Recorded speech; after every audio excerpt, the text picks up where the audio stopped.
In the first 90 days after cutting a narcissist out of your life, your brain goes through something neuroscience calls dopamine withdrawal.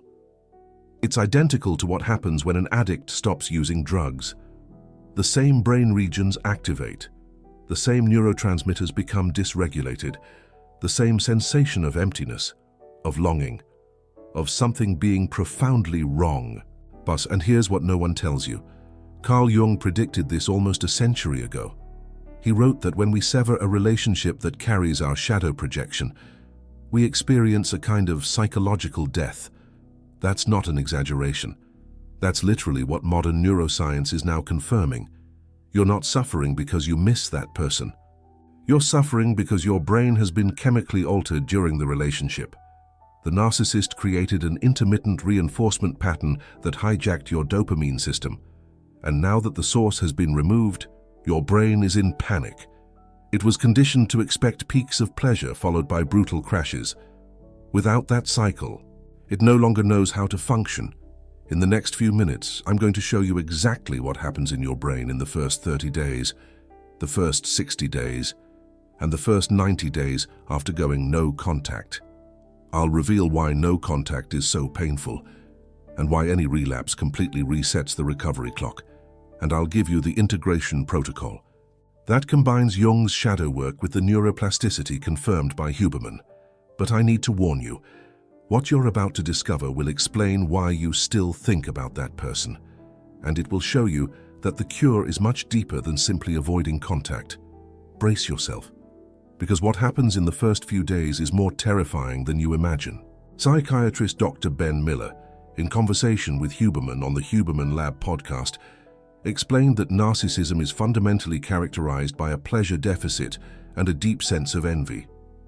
Narcissists experience an extreme desire for pleasure and constantly compare themselves to others, feeling that others have more. This envy fuels their dominating and often destructive behaviors. Now think about what this means for you during the relationship. The narcissist was using you as a supply source.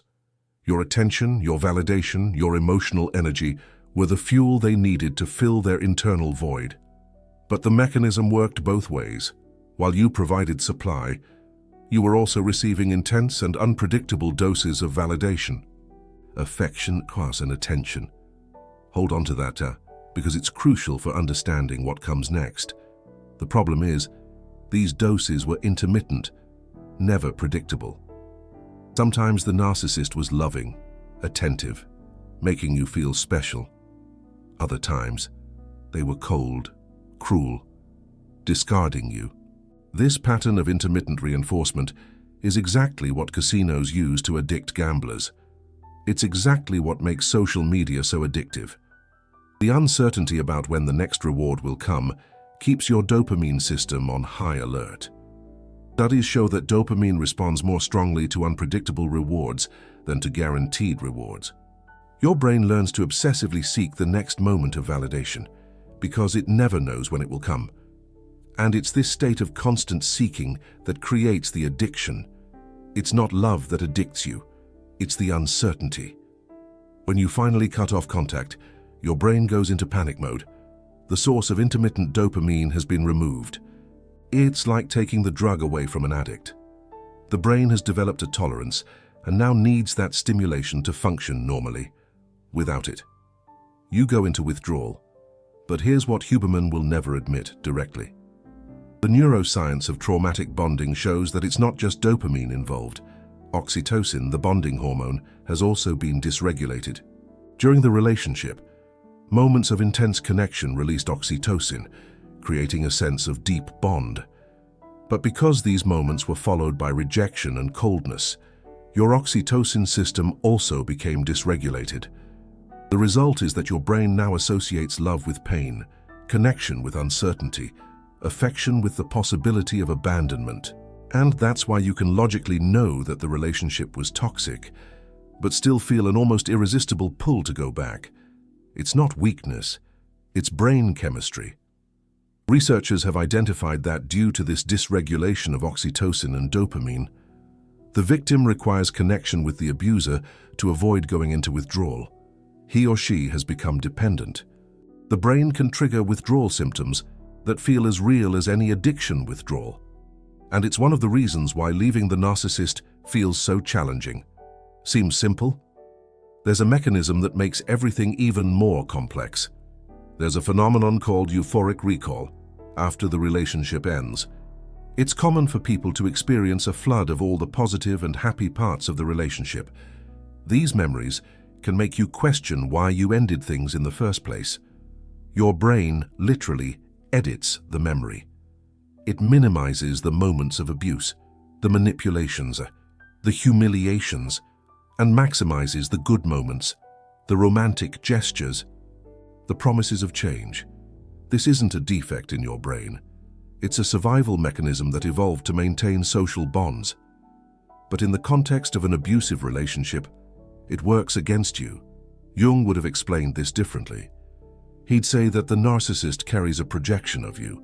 You projected onto them aspects of your own psyche, possibly your animus or anima, possibly qualities that you wish you had but haven't developed. When you cut off contact, it's not just a person you lose. It's a part of yourself that seems to be getting amputated. And here's the twist that connects Jung with neuroscience. Jung wrote that projection means transferring subjective contents to an external object. When we project intensely onto someone, our psychic energy becomes bound to that person. And as long as the projection isn't withdrawn, as long as we don't integrate back what we projected, we remain attached to that person, even physically separated from them, neuroscientifically. This manifests as persistent activation of the memory and reward circuits associated with the person. Your brain keeps searching for the projection, keeps trying to complete the pattern, keeps firing dopamine in anticipation of a reunion that isn't going to happen. The timeline of neural recovery has been mapped by researchers. It's brutal, but precise.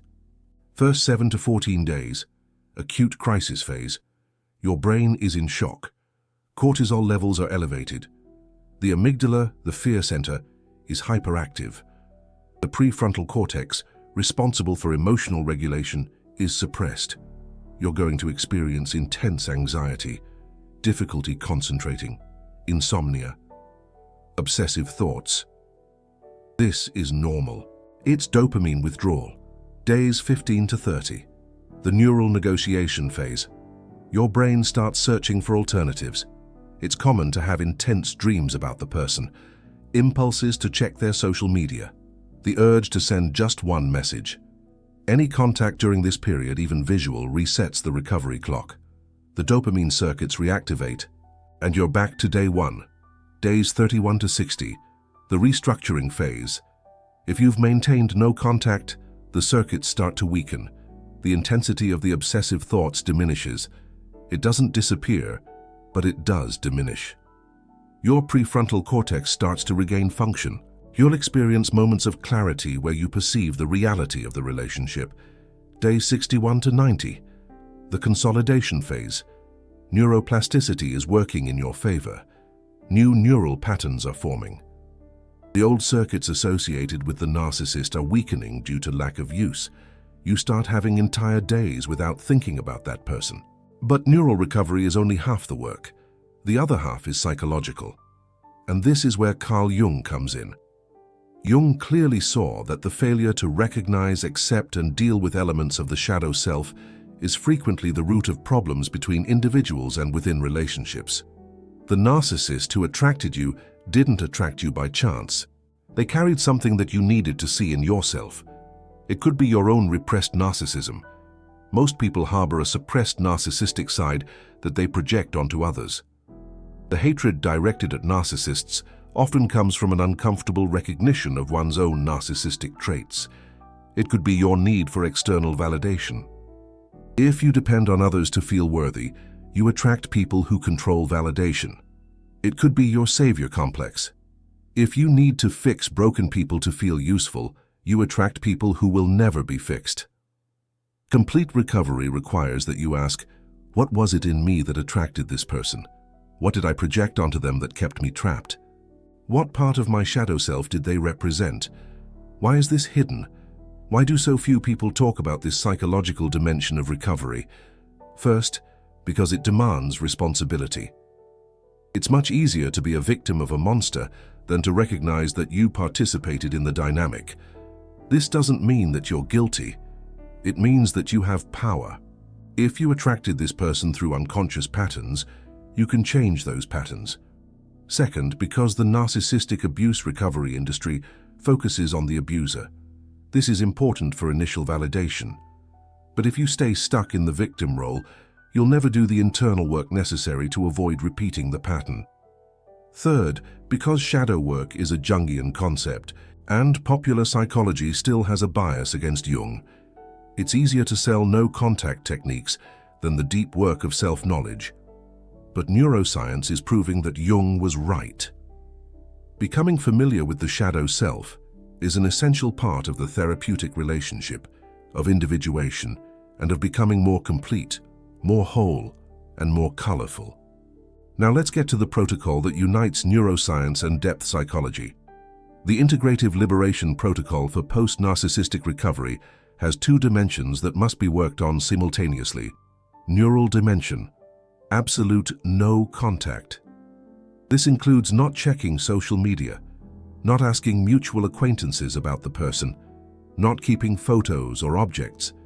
Each exposure, even visual, reactivates the circuits. In the first 90 days, treat this like drug withdrawal. You don't negotiate with addiction. Psychological dimension. Daily shadow work. Every time you feel the urge to make contact, to check social media, to remember the good times, stop and ask, what am I seeking? What unmet need did this person represent? What part of myself am I trying to recover through them? Morning practice. 5 minutes of conscious breathing, followed by journaling. Write what you're feeling. Name the emotions. Identify the obsessive thoughts. The act of naming recruits the prefrontal cortex and reduces the reactivity of the amygdala. Evening practice. 10 minutes of active imagination. Allow the image of the person to arise, but instead of repeating memories, ask the image, what do you represent in me? What part of me do you carry? The goal is to gradually withdraw the projection. Weekly exercise and pattern analysis. Review your notes from the week. Identify recurring triggers. Map out which unmet needs are behind the impulses for contact. This gives you a map of your internal work. The secret protocol that unites both is in the understanding that you're healing two things simultaneously.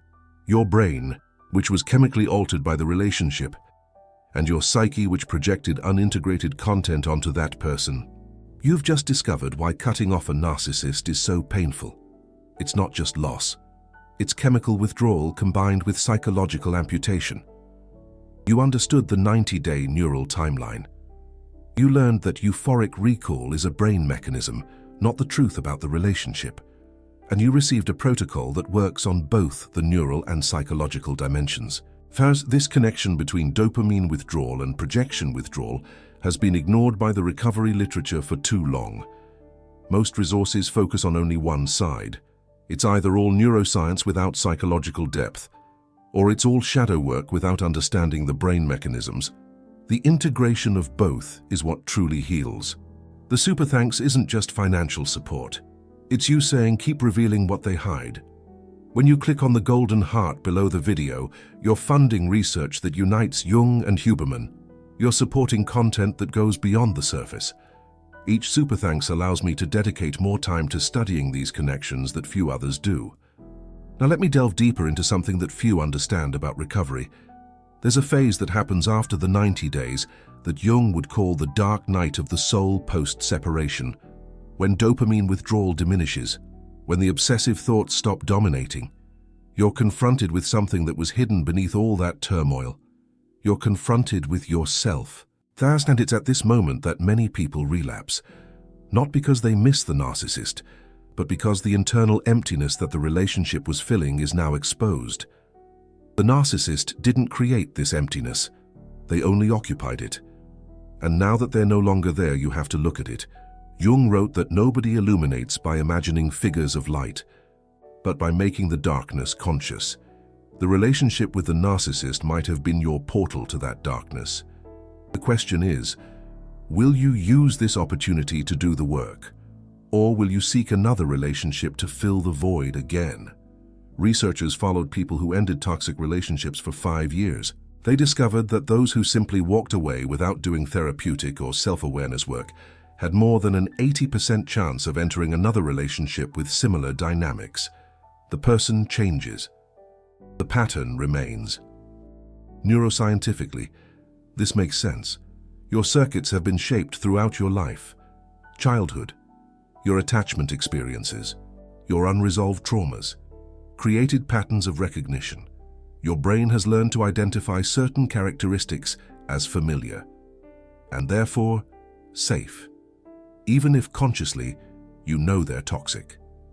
Jung would say that your complexes are attracting people who activate them. Dr. Andrew Huberman would say that your salience network is marking certain characteristics as important. Both are describing the same phenomenon from different angles. Real healing isn't just cutting someone off. It's reconfiguring the patterns that attracted that person in the first place. That means going beyond no contact. It means questioning why you tolerated behavior that should have been unacceptable. It means examining your history of relationships and identifying the recurring patterns. It means doing the shadow work that reveals which parts of you were being activated in that dynamic. Remember when I talked about neuroplasticity working in your favor after 60 days? That's crucial for the next part, neuroplasticity. The brain's ability to reorganize and adapt is the key to transformation. By rewiring neural pathways, we can recover from trauma, break negative habits, and improve cognitive function. But neuroplasticity is a double-edged sword. It can work for you or against you. If you maintain no contact but spend the 90 days ruminating, mentally replaying conversations, fueling anger and hurt, you're strengthening negative circuits. Neuroplasticity is creating patterns of rumination, not of healing. That's why shadow work is essential. It redirects the energy. Instead of ruminating about what the person did to you, you investigate what that relationship taught you about yourself. Instead of strengthening circuits of victimization, you strengthen circuits of self-awareness. Targeted therapeutic interventions, like cognitive behavioral therapy and mindfulness practices, can help reshape neural pathways and alter the functioning of brain regions. The brain can be trained to break free from cycles of trauma. But it needs to be the right kind of intervention, going back to what Jung taught about projection. When you finally withdraw the projection, when you recognize that the qualities you saw in the narcissist, both the idealized and the demonized, are actually your own unintegrated qualities, something profound changes. You stop seeking outside what can only be found inside. You stop attracting people who carry your projections. You become more whole, more complete, more free. That doesn't mean the memory disappears. It means that it loses its power. The person becomes just a person who passed through your life, who taught you difficult lessons, who activated wounds that needed to be healed. No longer a monster, no longer a savior, just a person. And that is the true end of the relationship, not when you stop having contact, but when you stop needing that person to understand yourself. The complete integration protocol includes specific phases. Phase 1. Days 1 to 30. Focus on survival and neural stabilization. Absolute no contact. Nervous system regulation practices like breath work and exercise. Minimum of deep psychological work, just emotional naming. Phase 2. Days 31 to 60. Start of shadow work. Daily journaling about observed patterns. Identification of the needs that the relationship fulfilled. First sessions of active imagination. Phase 3. Days 61 to 90. Deepening of integration. Analysis of relational history. Mapping of activated complexes. Work with relevant archetypes like the victim, the savior, the wounded child. Phase 4. After 90 days. Consolidation and prevention. Review of identified patterns. Creation of clear criteria for future relationships. Maintenance of self-awareness practices. But there's something crucial I need to explain about why any contact completely resets the clock. Researchers discovered that trauma bonding creates a specific neurobiology in the victim's brain. Trauma bonding is a deep emotional attachment that develops in a cycle of abuse that includes intermittent reinforcement of reward and punishment.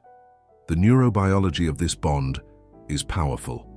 When the narcissist alternated between moments of intense affection and periods of coldness or cruelty, your brain was being conditioned at a cellular level. Each good moment released a massive amount of dopamine, serotonin, and oxytocin. But because these moments were preceded by intense stress, the release was even more potent. It's as if your brain associated relief from pain with the presence of that person. That means that when you have any contact, and even visual, even through a photo or social media post, your brain immediately reactivates that circuit. The neurotransmitters fire, the amygdala goes on alert, the prefrontal cortex loses control. It's like an alcoholic who takes just one sip and triggers the entire addiction pattern. The neuroscience of substance addiction has confirmed that there's no moderate use for people with established dependence. The same applies to trauma bonding. There is no moderate contact. There is no contact or complete relapse. Researchers observed that the brain needs an environment of calm to recover. This happens best when the survivor focuses on self-care and seeks necessary professional interventions. However, when there is an emotionally charged environment, such as continued engagement with the abuser, seeking recognition and contrition from the disordered partner, or retaliation, the road to healing will be longer and more difficult. There's a specific neurological reason for this. Every time you think about the narcissist with emotional charge, whether anger, longing, or desire for confrontation, you are activating the same circuits that were shaped during the relationship. Ruminating on the situation feeds the neural addiction just as much as direct contact would. That's why the protocol includes not only physical no contact, but also mental no contact. This doesn't mean suppressing thoughts, it means redirecting them. When the thought comes, you don't fight against it. You use it as a tool for self-knowledge. You ask, what part of me is being activated right now? And then you let it go. I want to show you something that few recovery resources even mention.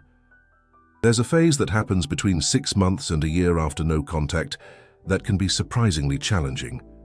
After the acute dopamine withdrawal passes, after the obsessive thoughts subside, you might experience what psychologists call delayed grief.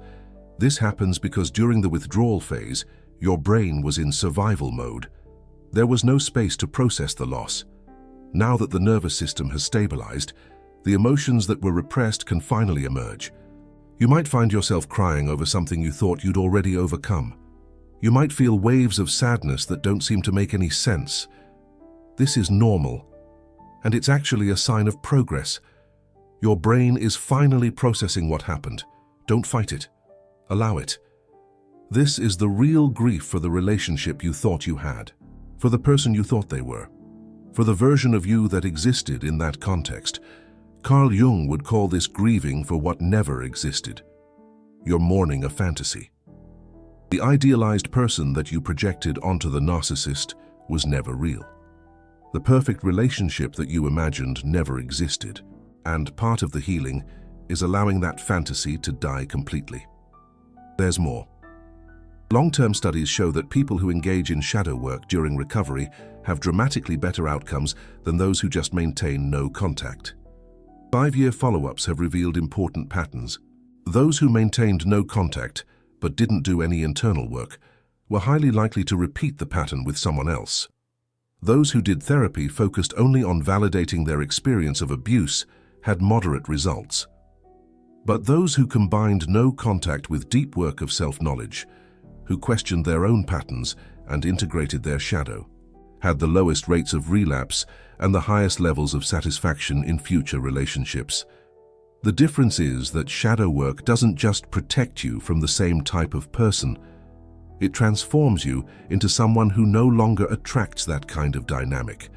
It's not about learning to recognize narcissists.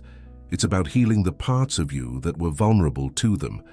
What's really at stake here is bigger than recovering from one person.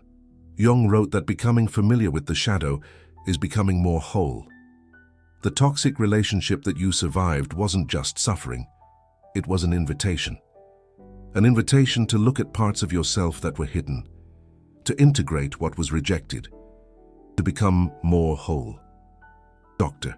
Andrew Huberman would say that your brain is rewiring its circuits every day, that the pain you feel is neural reorganization, that on the other side of this turbulence exists a healthier brain with more adaptive patterns. The union of these two perspectives offers something powerful, the depth of Carl Jung to understand why that relationship happened. The tools of Dr. Andrew Huberman for how to navigate neural recovery. Separately, both are incomplete. Together, they offer a real map of transformation. Jung drew the map of the psyche. Dr. Andrew Huberman is translating that map into the language of neurotransmitters, and you now have access to both. When deep psychology meets neuroscience, healing is inevitable. 90 days separate you from a rebuilt brain, but shadow work separates you from repeating the pattern. Do both. Now I need to hear from you. How many days of no contact are you at right now? Leave the number in the comments. And if you've already identified which complex that narcissist was activating in you, write one word that sums it up. It could be abandonment, rescuer, validation, control. One word. Let's map together the patterns that held us captive and that we are transcending.